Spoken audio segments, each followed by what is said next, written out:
Hi guys, and welcome back to my YouTube channel. Today we are going to be chatting books. We're going to be reviewing my July Reads Review. I have 7 books for you guys and all my notes right here, so let's get into it. We're going to start with Pretty Girls by Karen Slaughter. This book came highly recommended to me and I did not like it. Sorry to start the video off on a very negative foot, but this is my lowest rating for the month of July, so it only gets better from here. I gave this book a 2.5. Pretty Girls is essentially about a girl who has gone missing, and her sisters it's 3 sisters, they break up after she goes missing. One of them gets into drugs and poor coping habits, sex, all the things, and then the other one just tries to do everything and play it safe and is just stuffing herself in a little bitty box. You get the story from Claire, who is one of the sisters, and her story starts with her and her husband going out to dinner because she's recently off of probation and they wanted a special night out, whatever, and he gets mugged and killed in an alley in front of her.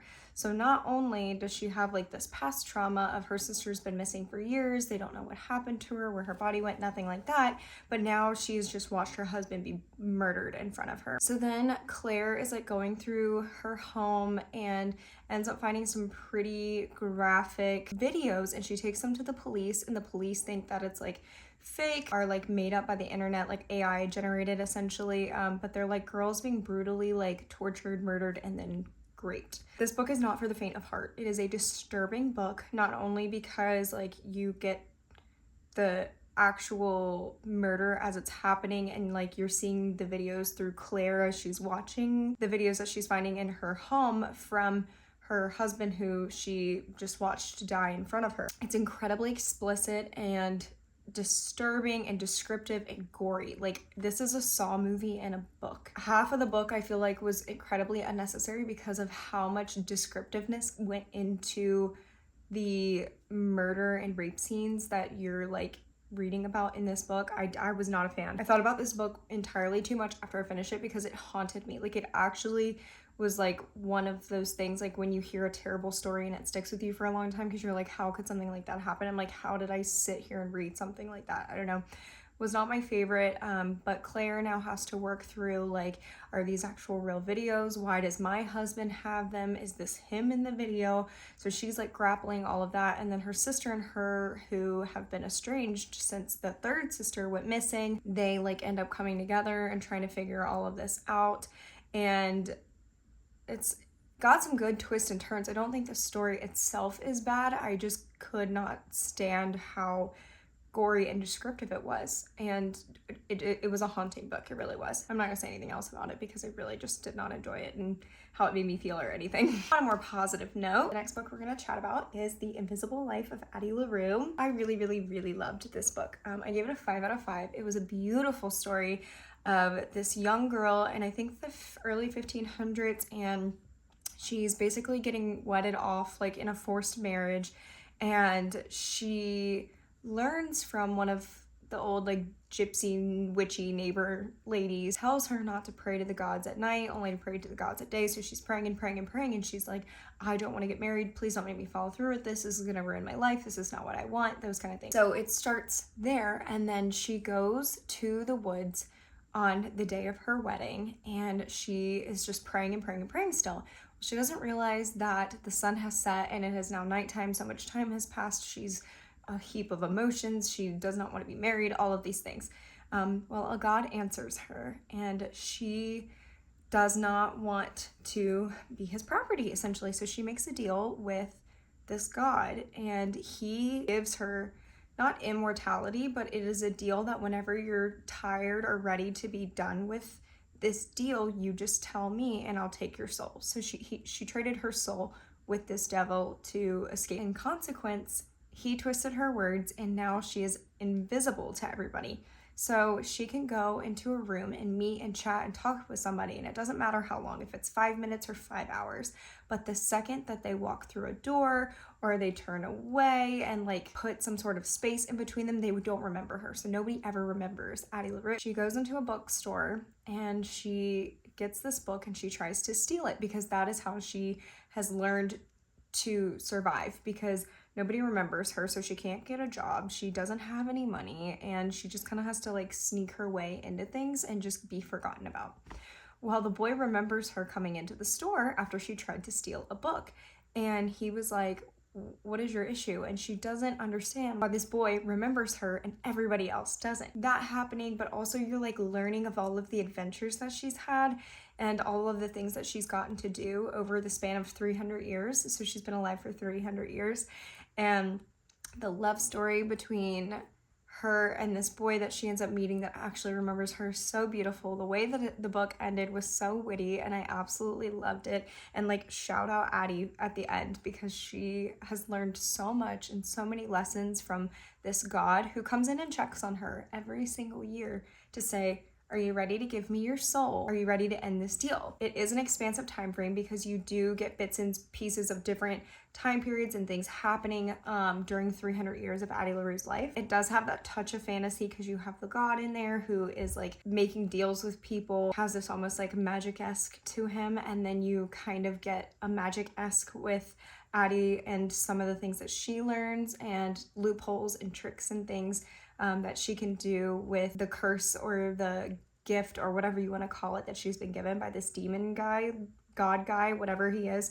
He's given a name at one point, and it's a name that she has given him, and he also is given like a face and a look, but it is also like things that she has given him. So he looks and presents himself as a man that Addie like once thought she was going to actually fall in love with and marry. It like pulls so many emotions and feelings because so much is happening. Like, you feel sorrow and heartache, and then you feel like happiness for Addie, and then you feel like anger in certain parts. Like, it's just a very, very good book of encompassing a lot of emotions and making you feel for a character.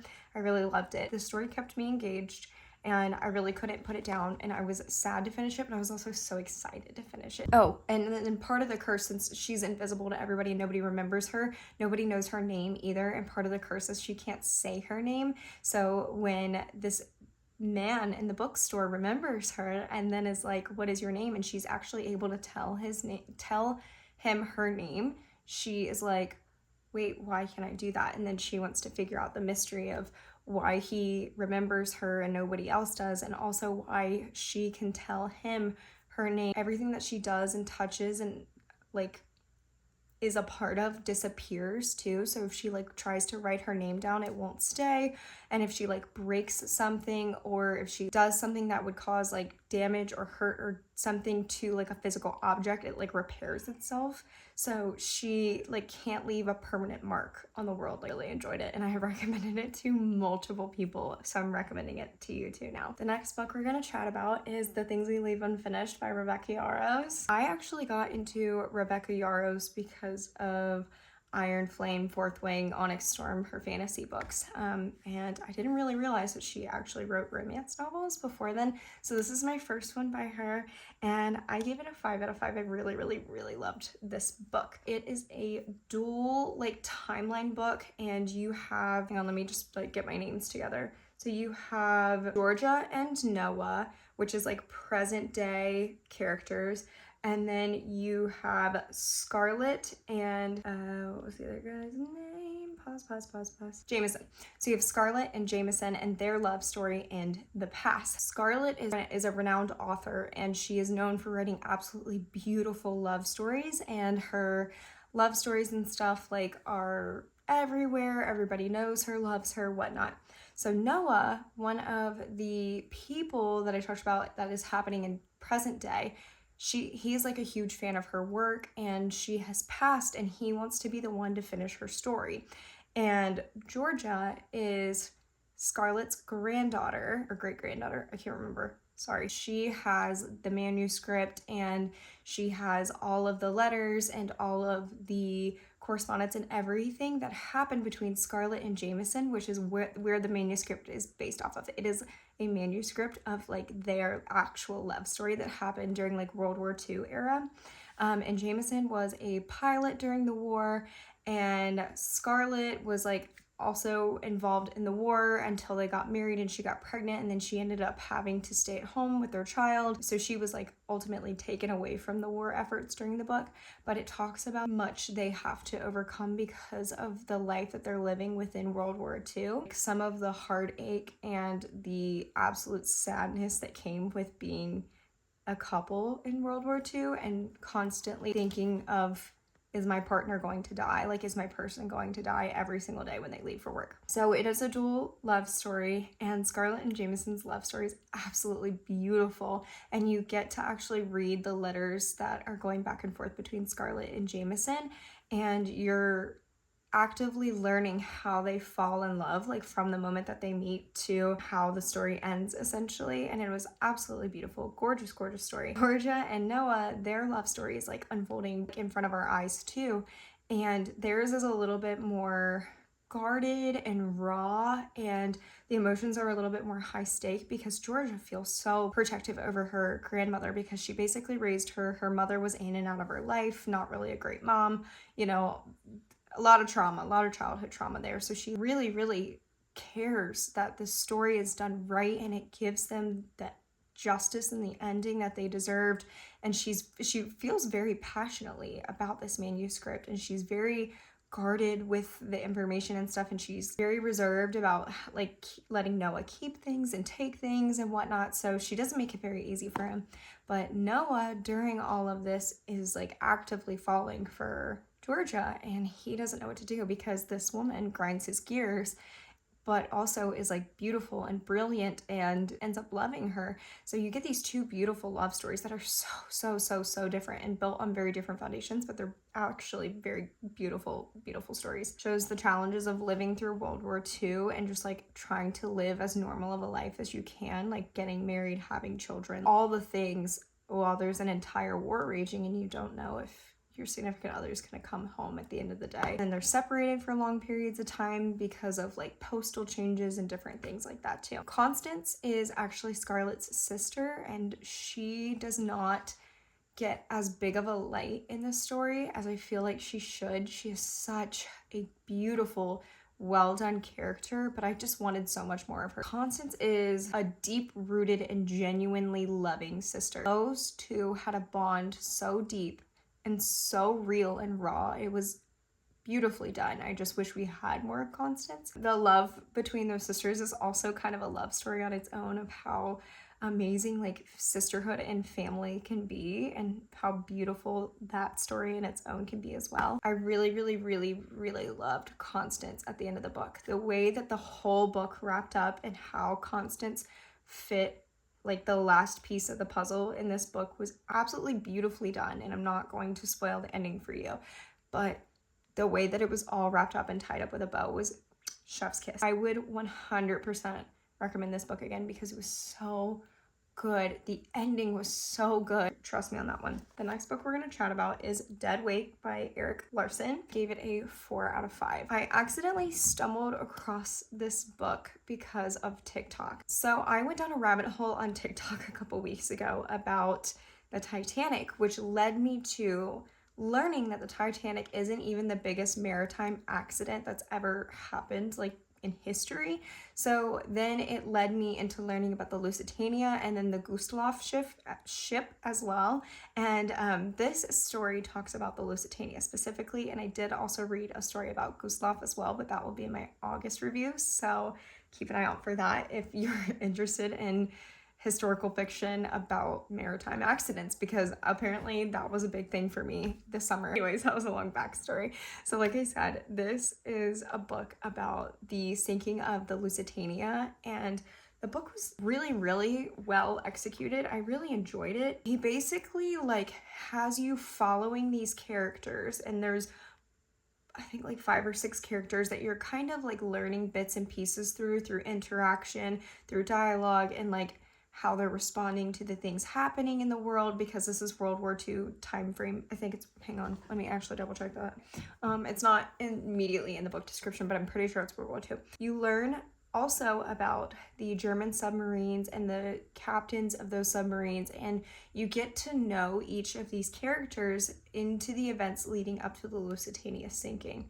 The Lusitania was made to be the luxury vessel that like traveled the ocean and things. It was meant to be like for upper class, and like it's almost like a cruise, like the beginning of what like cruises are now. And it was going from New York to Liverpool, and obviously didn't make it to Liverpool because the Lusitania sunk. It was hit by one of the German submarine torpedoes. You learn actually like the logistics in the book of how the submarine hit the boat and how the boat actually ended up sinking. I want to say it sank in less than 18 minutes. And then you also find out that there was a like British secret unit that was aware of the submarines, but they couldn't give away the fact that they knew that there was submarines there because it would have completely changed the tides for the war, and super secret information that would have given them knowledge for other things. Like they didn't want to give that up because they didn't know how it would help them in the future in the war. You also get to learn about President Wilson during this and like the grief that he is experiencing. Basically, he like makes you feel for all of these characters. He makes you like understand what led them to ultimately get on the ship. And then there's also parts of the book that actually talk about passengers that were meant to get on the boat but never did for whatever reason, whether that be like a personal choice or some sort of like delay in travel, they couldn't make it in time, you know, whatever. It talks about within the books like specific key things that fell into place to make the timing perfect for this to actually happen. There was actually a delay in leaving the dock, and there was speculation of like, was this delay, like, would this have prevented this tragic accident from happening? And then you also learn like how everybody who survived kind of fared after.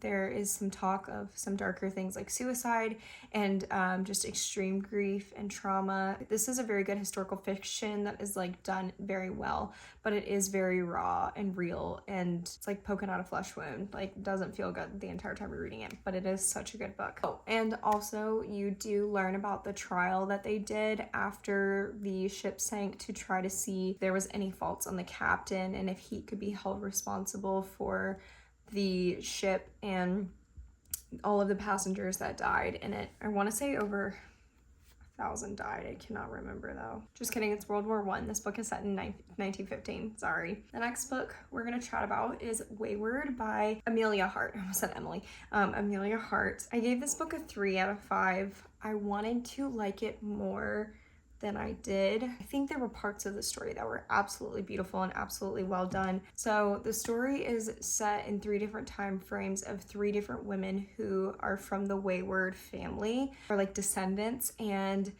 essentially there's all three of these women have been wronged or like abused or like put in harm's way because of men. It's an overarching message of empowerment of women and just like, you're strong, you're great, like you're beautiful, you're meant to be here, all the things. Like, it does have a touch of fantasy, so all of the Weyward women have this like importance and connection with nature, so they like feel deeply connected to the earth and animals and insects and different things. Like, you have Kate, who is running away from her abusive husband who's like beating her, seriously hurting her. Like, she really thinks he's going to kill her, and then she comes to find out that she's pregnant with his child, and now she really knows that she needs to get out. She ends up going to Weyward Cottage, which was left to her by her great aunt, I think. Yes, the great aunt, who you also get her like upcoming story as well. Violet is her great aunt and leaves her this cottage, so you get the beginning of the story of her fleeing to this cottage after Violet has passed and left it to her. In the 1600s, Altha, which is like way further back in their lineage, she is actually on trial for being a witch. She actually is found not guilty, which didn't really happen in that like day and age. It was definitely like a war against women and women are witches kind of thing. But basically she's on trial because she was helping work on this farm, and the farmer was like stampeded over his cows that had like a fit of like anxiety, rage, whatever. They just kind of freaked out and nobody really knows why, so they were thinking that she had caused it because she was a witch. And you're getting all of the testimonies and stuff from people that were involved on the farm when this incident happened. Violet, who was the great aunt that leaves Kate the cottage, Violet has a very sad story of just like a girl who had to grow up too fast. She was very naive and very young, and she has a cousin that comes and stays with them, ends up raping her and getting her pregnant. Her father thinks she's a tramp, all the things, and like locks her away at Weyward cottage. And then she is there and like learning about herself and trying to figure out like how to survive and all of the things. And her brother like comes and stays with her and stuff and like gets the full story and everything. And her father tries to force her to marry her cousin that raped her, and she was like, no, I'm not doing that, don't ever speak to me again, like I am my own woman, whatever. So she cuts contact with her father. But basically it's like 3 women with terrible things happening to them by terrible men in the world. It just felt like a really slow book. Like things were happening, but like was anything actually happening? I feel like there was a lot of background that didn't necessarily need to be there. And I'm wondering if all 3 women's stories were like too long for me, maybe. I'm not sure. I just don't know. I don't think I loved the structure of the book. I think that was my problem. Like I think it was too long and the structure wasn't great to capture and hold my attention. The initial stories were really, really good and it grabbed me in the beginning, and then it just kind of like teetered off and it got really, really slow, and I was like, okay, what's gonna happen here? And I don't mind how she ended the book. I think the ending circled back to like empowerment and like self-confidence and those things in women, and I like the messages here. I'm just wishing that maybe there was more there. For the length of the book, I feel like it should have been a stronger book, but I gave it a 3 out of 5. Our next book is The Life Impossible by Matt Haig. I'm a Matt Haig fan, I'm not gonna lie. One of my favorite books ever in the world is The Midnight Library by him. I love that book and I recommend it to anybody and everybody who will listen to me yap about it because it is such a good book. This book is not as strong as The Midnight Library, and I didn't love it in anywhere in the same level as The Midnight Library. So he kind of writes like he's like putting a touch of magic into the real world, which I loved. Like I loved that in The Midnight Library. But for this book, it like didn't feel special. Like it wasn't gripping and like beautifully done magic. Like I feel like it was very silly and almost cartoonish. The way that he did the magic in this book, it was not my favorite. I didn't love the setup of how the story was told either. So basically the story starts off as a student emailing an old professor down in the dumps, don't really know what to do anymore, like blah blah blah, looking for some recommendations from professor that he really respected. And it's this old woman, and she is like, I don't really know if this is what you need, but I'm gonna tell you a really long story about how I found magic in Ibiza. She took in another woman at like Christmas time when she was at a really low point in her life so she wouldn't be alone for Christmas, and then never really spoke to her ever again. But this woman passes and ends up leaving her house in Ibiza to her, and she's like, why did you do that? I barely knew you, like I haven't seen you in like 40 years or something like that. And she's sent there essentially because the woman that left her the house has been murdered, and she needs to figure out why. But this woman had special like psychic powers from the magical part of Ibiza that she knew she was going to be murdered, and she was trying to figure out who was going to murder her and how to stop it. So she goes to this house in Ibiza and she meets up with all of the loony locals that her friend like basically gave her a guidebook for. She was like, do this, this, this, this, and this, and like you're gonna learn everything, and I want you to figure out what happened to me, essentially. So she's like playing like Who Did It or whatever, Clue, what is that board game? Something, you know what I'm talking about, but the board game where she's like, who did it? And you learn about this like mystical orb light thing. She's like the 70-something-year-old dumpy woman, and she's like, I'm too old to do anything, and I'm so sad, and I can't do anything, and my husband died, and I'm just nobody now, and like life is gray, sad, boring, and I don't want to do anything, and I'm like a loner. And then she just flies to Ibiza, finds, I think it's called like La Prefectia or something. Okay, I figured it out. It was La Presentia. I should not have looked that hard for it, but I did. Finds it, and it's like humored by all of the locals of like this magic that is happening on the island, and this like weird life that this woman that she barely knows has left her, and this like mystery that she's to figure out. It wasn't a terrible book. It just wasn't a great book either. I don't know if I would recommend it to read, especially if you're wanting to read something because you loved The Midnight Library. This just didn't give the same vibes as Midnight Library. A little overtly magical, was a little cheesy because of it. I don't know, that was just my vibe. Gave it a 3 out of 5, but realistically probably more like a 2.5 out of 5. And then our last book is Pride and Prejudice by Jane Austen. No, I somehow have not read this book, this classic book that everybody in the world has read but me. I gave this one a 3 out of 5 too. Don't hate me. Don't hate me. I know people love this book. I know that it's a classic. I know. I had such high hopes going into this book, and it just kind of felt meh to me, and that's kind of unfortunate, but that's how I felt. I gave it a 3 out of 5. I did love Elizabeth. Elizabeth is the main character who you're kind of like following through the whole story. It's a love story that essentially like is a slow burn where Elizabeth is kind of falling for Mr. Darcy, and Mr. Darcy, like it's like an enemies to lovers kind of thing. Like she hates him the first minute that she meets him, and then eventually falls in love, and he professes his love to her multiple times. And then there's like other like familial drama that's happening at the same time. Like she gets proposed to by a cousin and she's like, absolutely not. And then her friend ends up marrying said cousin, and then there's like a bunch of drama that like if her father dies, they're getting kicked out of their home and their estate, and like that cousin would take it because they're all daughters and none of them will have ownership, or they won't be given the house and those things. Like it would go to him because he's the next man in line. So throughout the whole book, she's got a strong attitude. She's very well outspoken. She says what's on her mind, and I love her. She is so good. She's such a strong female main character. I was kind of bored through the book. Like the external familial drama like wasn't doing it for me. I know people love Jane, and I really wanted to love Jane, but I was so bored by her, and I was like, girl, why are you just like letting the world walk all over you? She's just like, oh, you stabbed me? That's fine. It's totally fine. And I just was so annoyed with her. I was just like, girl, you can be upset, you can be angry, like you're allowed to have emotions. I just wanted to hug her. Also, it's like told in that old English language dialogue, and I already have a hard time following that like on TV. Like I have to listen with the closed captions on, or like half the time I don't understand what they're saying. I think that's like a undiagnosed dyslexia for me, because sometimes I would read the same sentence in that book like 3 or 4 times and be like, I don't understand what this is trying to say. And I was just a little bit frustrated by the language in this book because it is an older book. It is a classic. I'm very well aware of that. That's a me problem, not the book problem. I just had a really hard time following, so it was really hard for me to keep engaged. It took me almost the entire month to finish the book because I like would put it down and be like, I don't care to finish it. Like I almost didn't finish it because it was like meh the entire time.